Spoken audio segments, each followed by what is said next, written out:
Hello friends, welcome back to the new video guys. Today guys we are going to talk about guys Wi-Fi setting in a Realme phone guys. In this video guys I will show you guys how can you pair your Wi-Fi network.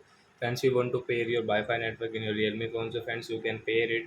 And guys now let's see how to pair Wi-Fi network in a Realme phone. In this video I will show you friends. So before starting video friends, I want to tell you guys, first of all go and subscribe my channel guys. Click the bell icon and like my video guys. So friends, now time to start video guys. First of all guys, we will on our phone setting to pair our Wi-Fi network. Then guys you can see first setting guys Wi-Fi setting, friends, tap here. Then guys you can see your Wi-Fi, so guys you can on and off your Wi-Fi from here. And friends, you want to add any network, so friends you can add network from here guys.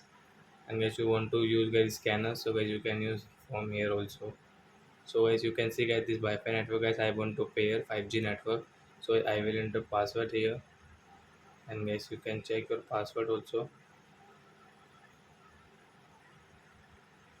Then guys you can see right option guys, tap here to pair. Then guys you can see Wi-Fi has paired, and guys now you can use guys Wi-Fi guys like that guys. You can use guys YouTube, WhatsApp, Instagram, Snapchat, Studio, Play Store, game guys. So guys Chrome, Google, like that guys, Google Map guys. You can use guys this kind of apps in your Realme phone. And guys you don't have your mobile data, so guys you can pair your Wi-Fi network, and guys you can connect your Wi-Fi network, and guys you can operate your phone to connect Wi-Fi network. So I hope friends have understood how to pair Wi-Fi network in our Realme phone. So that's it guys. Thanks for watching guys. Bye bye friends.